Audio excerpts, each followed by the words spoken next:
नमस्कार. बाळूमामाचे दर्शन या चॅनलवरती आपल्या सर्व भक्तांचं स्वागत आहे. भक्तांनो, मी आज तुम्हाला एक नवीन व्हिडिओ घेऊन आलो आहे. चमत्कारिक व्हिडिओ आहे, लक्षात ठेवा. तर तुमची इच्छा पूर्ण होण्यासाठी बाळूमामांचे विजय पारायण ग्रंथ अध्याय संपूर्ण कसे वाचल्यानंतर संपूर्ण फळ तुम्हाला कशा पद्धतीने भेटेल याबद्दलची तुम्हाला सर्व माहिती आणि दुपारच्या वेळी मामांचे विजय पारायण वाचल्यानंतर काय होणार चमत्कार याबद्दलची मी तुम्हाला सविस्तर माहिती या व्हिडिओच्या माध्यमातून सांगणार आहे भक्तांनो. ठीक आहे. जय बाळूमामा. तर त्या अगोदर भक्तांनो, तुम्ही या चॅनलवरती नवीन आहात तर चॅनलला लाईक करा, कमेंट करा आणि बाळूमामाच्या नावानं चांगलं हीच कमेंट करा भक्तांनो, आणि सबस्क्राईब करून बेल आयकॉनचं बटन दाबा. ठीक आहे. तर चला पाहूया. चांगलं बाळूमामाच्या नावानं चांगलं. भक्तीच्या मार्गात काही ग्रंथ असे असतात की जे फक्त वाचण्यासाठी नसतात, तर ते मनाला शुद्ध करण्यासाठी, श्रद्धेला बळ देण्यासाठी आणि जीवनातील अडचणी दूर करण्यासाठी असतात. बाळूमामा विजय ग्रंथ हा असा एक पवित्र ग्रंथ मानला जातो. अनेक भक्तांचा विश्वास आहे की या ग्रंथाचे पारायण श्रद्धेने केल्यास मनातील इच्छा पूर्ण होण्याचा अत्यंत सुखद मार्ग खुला होतो. भक्तांनो, महाराष्ट्रातील अनेक भागामध्ये बाळूमामांच्या भक्तांच्या विजय पारायण करण्याची परंपरा खूप वर्षापूर्वी आहे. भक्तांचे म्हणणे असे असते की जेव्हा माणूस मनापासून देवाला किंवा संताला स्मरतो तेव्हा त्या स्मरणातून एक सकारात्मक ऊर्जा निर्माण होते. ही ऊर्जा माणसाच्या विचारांना शांत करते, मनातील भीती दूर करते आणि जीवनात धैर्य निर्माण करते. भक्तांनो, दुपारच्या वेळेला पारायण करण्याबद्दल काही भक्त विशेष महत्त्व सांगतात की दुपारची वेळ म्हणजे दिवसाचा मध्य, सकाळची धावपळ संपलेली असते आणि संध्याकाळची गडबड अजून सुरू झालेली नसते. अशा शांत वेळेत जेव्हा भक्त बाळूमामांचे भक्तांनो नाव घेत ग्रंथ वाचतात तेव्हा मन अधिक एकाग्र होते. अनेक जण सांगतात की दुपारी पारायण करताना वातावरण शांत असल्यामुळे प्रत्येक वळ मनावर खोलवर असते भक्तांनो उतरते. भक्त जेव्हा पारायण सुरू करतात तेव्हा ते आधी मनात श्रद्धा निर्माण करतात. काही लोक घरातील देवघर स्वच्छ करतात, दिवा लावतात आणि बाळूमामांची प्रतिमा समोर ठेवतात. त्या प्रतिमेकडे बघून ते मनात प्रार्थना करतात की मामा, माझे मन शांत करा आणि मला योग्य मार्ग दाखवा. अशा प्रार्थनेनंतर जेव्हा पारायण सुरू होते तेव्हा प्रत्येक शब्द भक्तांसाठी प्रेरणेचा स्रोत बनतो. भक्तांनो, विजय पारायणातील कथा अनेकदा जीवनातील संघर्ष आणि श्रद्धेची ताकद सांगतात. त्या कथांमध्ये साध्या माणसाच्या आयुष्यातील समस्या, त्याची श्रद्धा आणि संतांच्या कृपेने मिळणारे समाधान यांचे वर्णन असते. या कथा वाचताना भक्ताला असे वाटते की त्याच्या जीवनातील समस्या देखील कधीतरी दूर होऊ शकतात. अनेक भक्त सांगतात की जेव्हा त्यांनी मनापासून पारायण केले तेव्हा त्यांच्या आयुष्यात बदल जाणवला. काहींना मानसिक शांतता मिळाली, काहींना अडचणीवर मात करण्याची शक्ती मिळाली, तर काहींना जीवनाबद्दल सकारात्मक दृष्टिकोन मिळाला.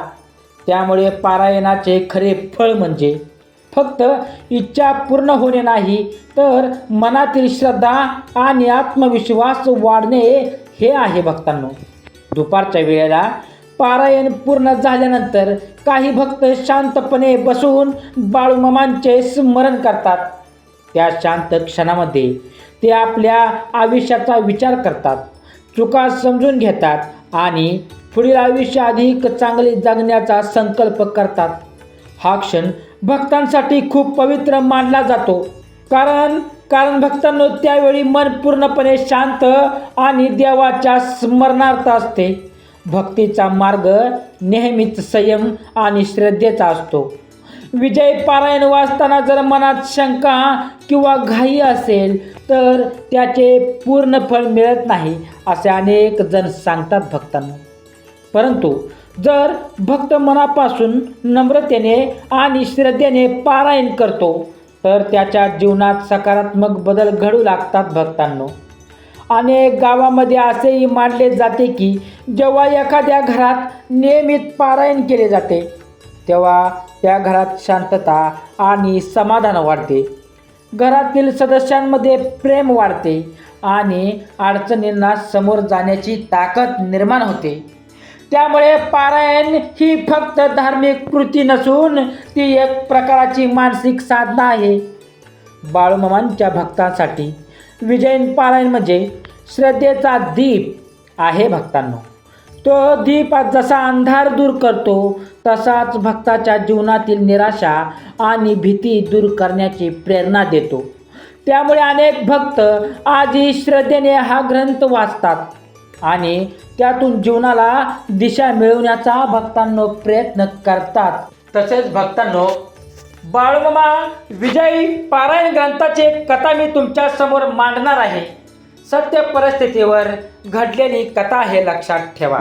तर संत बाळूमामा भक्तांमध्ये बाळूमामा विजय ग्रंथ हा पवित्र ग्रंथाचे पारायण अत्यंत श्रद्धेने केले जाते. या ग्रंथातील प्रत्येक अध्यायात श्रद्धा, भक्ती, संकटावर मात आणि संत कृपेचा अनुभव अशा भावनांचा संगम दिसतो. विजय पारायणातील कथा फक्त चमत्कार सांगत नाहीत तर माणसाला योग्य मार्ग दाखवण्याची, जगण्याची, योग्य मार्गाने जाण्याची प्रेरणा देतात. भक्तांनो, एका गावात एक साधा शेतकरी राहत होता. त्याचे जीवन अत्यंत कष्टाचे होते. वर्षानुवर्षे मेहनत करूनही त्याच्या आयुष्यात समाधान नव्हते. पिके कधी पावसाने खराब होत असायची, कधी कर्जाचा भार वाढत असे. घरात आजारपण आणि चिंता यामुळे त्याचे मन खूप खचत होते. तो अनेकदा देवाला प्रार्थना करत असे, पण त्याला वाटायचे की त्याच्या प्रार्थना कोणी ऐकत नाही. एके दिवशी गावात एक वृद्ध भक्त आला होता. त्या वृद्धाने गावातील लोकांना बाळूमामांच्या कृपेच्या कथा सांगितल्या. त्याने सांगितले की जर श्रद्धेने विजय पारायण वाचले तर मनाची निराशा दूर होते आणि जीवनात आशेचा किरण दिसू लागतो. शेतकरी सुरुवातीला या गोष्टीकडे फारसे लक्ष देत नव्हता, पण त्याच्या मनात कुठेतरी आशेचा एक छोटासा दिवा पेटला. त्या रात्री त्याला स्वप्न पडले. स्वप्नात त्याने पाहिले की एक तेजस्वी संत त्याच्या घरासमोर उभे होते. त्या संतांच्या चेहऱ्यावर शांत स्मित होते. ते संत म्हणजे संत ब्रह्मांडनायक बाळूमामा असल्याची त्याला जाणीव झाली. भक्तांनो, स्वप्नात बाळूमामांनी त्याला सांगितले की श्रद्धा सोडू नकोस आणि विजय पारायण वाच. सकाळी उठल्यावर शेतकऱ्याला ते स्वप्न इतके खरे वाटले की त्याने दुसऱ्याच दिवशी गावातील मंदिरातून विजय ग्रंथ पारायण आणला. तो रोज दुपारी काम आटोपून घरी यायचा, हातपाय धुवायचा आणि शांतपणे देवासमोर बसून पारायण वाचायला सुरुवात करायचा. भक्तांनो, सुरुवातीला त्याला शब्द समजायला कठीण वाटत होते, पण जसजसा तो वाचत गेला तसे भक्तांनो त्याचे मन शांत होत गेले. प्रत्येक अध्यायात त्याला एक नवा अर्थ दिसू लागला. एक अध्याय असा होता की ज्यात भक्ताच्या आयुष्यातील संकटावर श्रद्धेच्या जोरावर कशी मात करता येते याची कथा होती. त्याच्यामध्ये त्या कथेत एक गरीब माणूस बाळूमामांचे नाव घेत संकटातून बाहेर पडतो. ही कथा वाचताना शेतकऱ्याच्या डोळ्यात पाणी आले. त्याला जाणवले की त्याच्या आयुष्यातील दुःख कायमचे नाही. जर श्रद्धा ठेवली तर मार्ग नक्कीच सापडतो. भक्तांनो, काही दिवसांनी त्याच्या आयुष्यात छोटे छोटे बदल दिसू लागले. त्याच्या मनातील भीती कमी झाली. तो अधिक धैर्याने काम करू लागला. गावातील लोकांशी त्यांचे संबंध सुधारले. एक वर्षी त्याच्या शेतात चांगले पीक आले. त्याला वाटले की हे फक्त नशिबाचे फळ नाही तर त्याच्या मनातील बदलामुळे आलेले यश आहे. भक्तांनो, विजय पारायणातील प्रत्येक अध्याय भक्ताला हेच शिकवतो की श्रद्धा ही माणसाची सर्वात मोठी शक्ती आहे. संतांच्या कथा वाचताना भक्ताला स्वतःच्या जीवनाचा आरसा दिसतो. त्याला समजते की संकटे ही कायमची नसतात. योग्य विचार, धैर्य आणि श्रद्धा असेल तर प्रत्येक अडचणीतून मार्ग निघतो भक्तांना. अनेक भक्त सांगतात की जेव्हा ते विजय पारायण वाचतात तेव्हा त्यांना असे वाटते की बाळूमामा त्यांच्या जवळ बसून त्यांना मार्गदर्शन करत आहेत. ग्रंथातील कथा त्यांच्या मनात आधार देतात. जीवनातील दुःख आणि निराशा कमी होते भक्तांना. विजय पारायणातील कथा त्यामुळे भक्त आणि फक्त धार्मिक कथा नसून जीवनाचे तत्वज्ञान सांगणाऱ्या कथा आहेत भक्तांना. त्या माणसाला नम्रता, संयम, कष्ट आणि श्रद्धा यांचे महत्त्व शिकवतात. या कथा वाचताना भक्ताच्या मनात एक नवीन ऊर्जा निर्माण होते. काळ जसजसा पुढे जातो तसतसे त्या शेतकऱ्यांचे जीवन बदलते. तो आता फक्त स्वतःसाठी नाही तर गावातील इतर लोकांसाठी भक्तांनो इतर लोकांसाठी प्रेरणा बनतो. तो लोकांना सांगतो की श्रद्धा आणि सकारात्मक विचार ठेवले तर जीवनात कोणतेही संकट मोठे वाटत नाही भक्तांनो. विजय पारायणाची हीच खरी कथा आहे.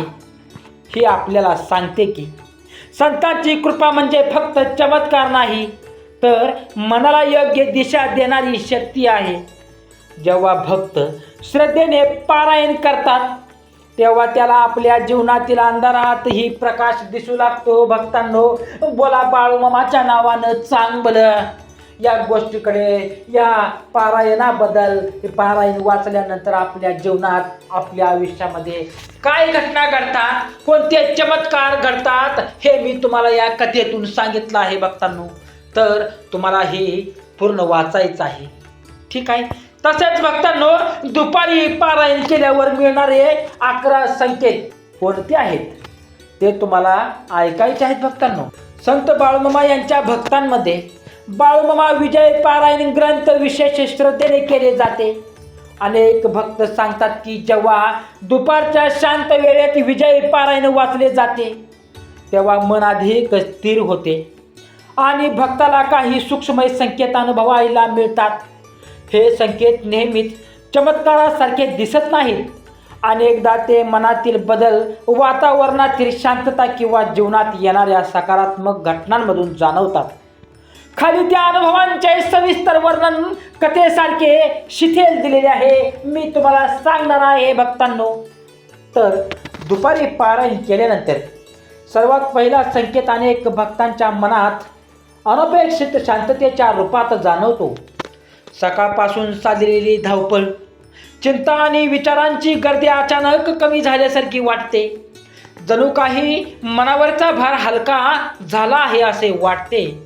भक्त सांगतात की पारायण संपल्यानंतर काही वेळ बसून राहिल्यास मनात एक प्रकारची स्थिरता निर्माण होते. त्या शांततेत बाळूमामांचे नाव घेतल्यावर मनात आधार मिळाल्यासारखे वाटते. दुसरा संकेत म्हणजे घरातील वातावरण बदल जाणवणे. तिसरा संकेत म्हणजे घरातील वातावरणात बदल जाणवणे. काही भक्तांना असे वाटते की घरात एक प्रकारची सकारात्मक ऊर्जा निर्माण झाली आहे. घरातील सदस्यांमध्ये अनावश्यक वाद होतात भक्तांनो आणि वातावरण अधिक सौम्य होते. कधी कधी लहान लहान गोष्टी भक्तांनो आनंदाने क्षण वाढतात. जसे एखादे चांगले बातमी मिळणे, जुना मित्र भेटणे किंवा एखादे अडकलेले काम अचानक पुढे सरकणे. तिसरा संकेत स्वप्नांमधून मिळतो असे अनेक जण सांगतात.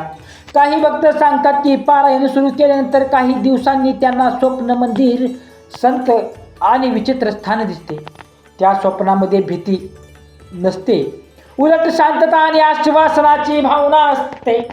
भक्त हे स्वप्न बाळूमामांच्या कृपेचा सूचक अनुभव मानतात. चौथा संकेत म्हणजे अचानक मनात येणारी योग्य विचारांची दिशा. जेव्हा एखादा माणूस खूप चिंतेत असतो तेव्हा त्याला योग्य निर्णय घेणे कठीण जाते.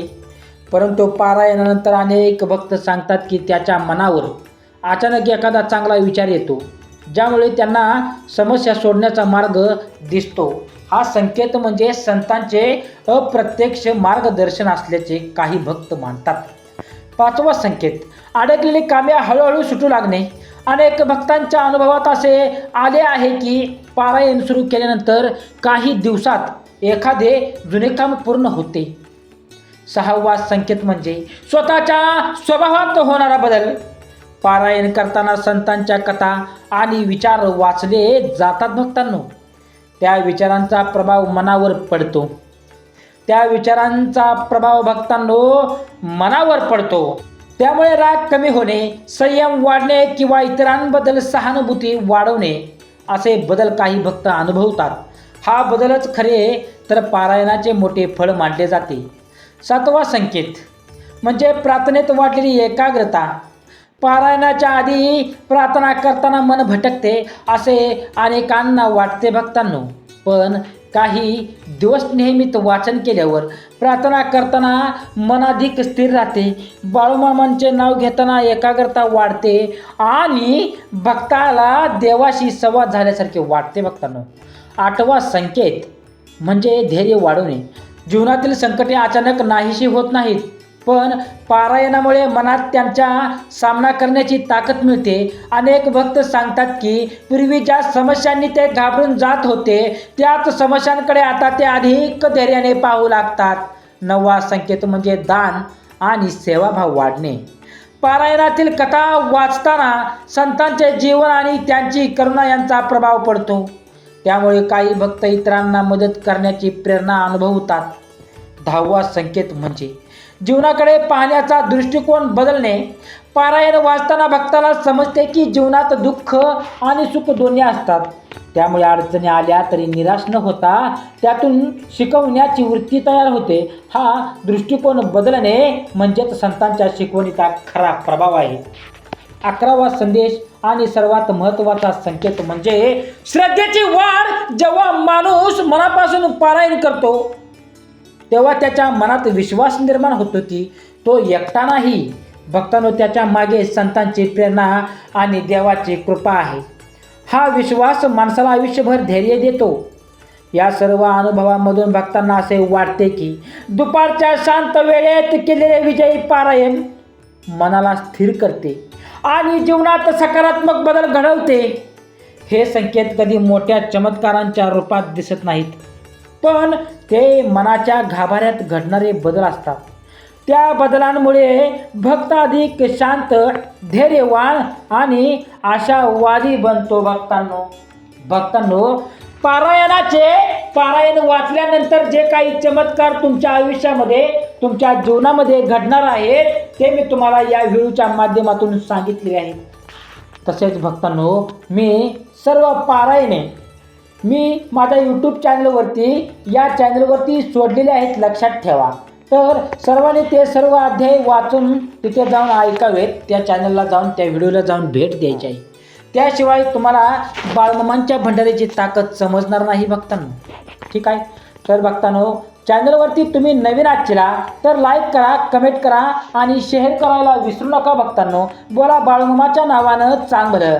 आणि माझा हा तुम्ही पूर्ण व्हिडिओ बघितल्याबद्दल तुम्हा सर्वांचं मी मनापासून आभारी मानतो. बोला बाळूमामाच्या नावानं चांग भलं. श्री स्वामी समर्थ.